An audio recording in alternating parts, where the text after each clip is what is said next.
El dia 8 de setembre se celebra el Dia de les Mares de Déus Trobades, o sigui, totes aquelles mares de Déus que han sigut trobades, ja sigui enterrades en una cova a la soca d'un arbre o qualsevol mena de llocs inverossímils que us podeu imaginar. Com a curiositat també direm que la majoria d'aquestes mares de Déus trobades han sigut trobades per un bou.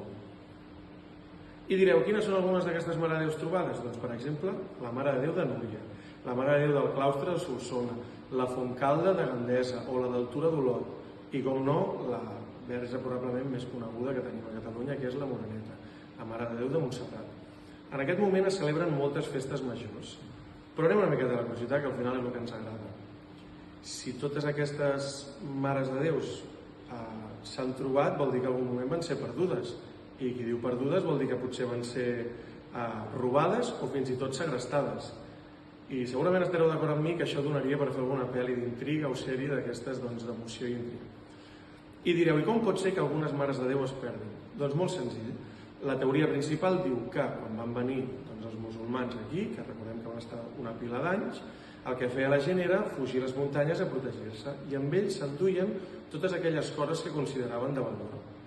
I ja sigui pels musulmans o per als cristians que eren despistats, tenim tota una sèrie d'imatges de la Mare de Déu que s'han anat trobant a diferents indrets.